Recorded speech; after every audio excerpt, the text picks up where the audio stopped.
La scène est retransmise en direct à la télévision israélienne.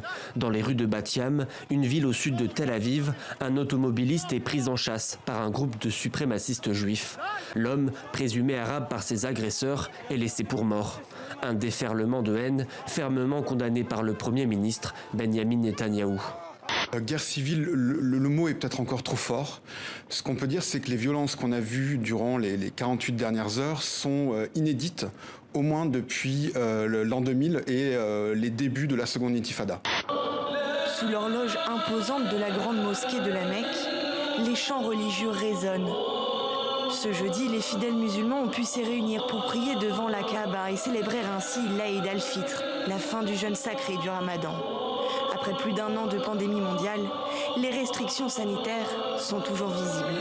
Les vaccins à ARN messager ne contiennent pas de virus vivant, donc non, une personne vaccinée par le produit de Pfizer-BioNTech ne peut pas répandre de particules infectieuses autour d'elle et le laboratoire n'a jamais dit que c'était possible. C'est une réforme majeure de la loi 101 qui a été présentée devant l'Assemblée nationale ce matin, une réforme pour faire du français la seule langue officielle au Québec.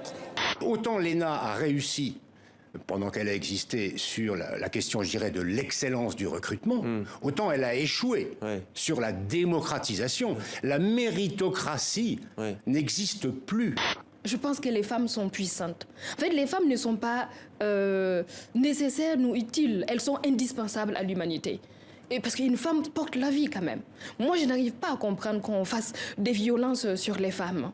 Normalement, on doit élever la femme, lui donner les clés de la réussite, les portes du succès, l'ouvrir les portes du succès. Parce que la femme porte beaucoup de choses en elle.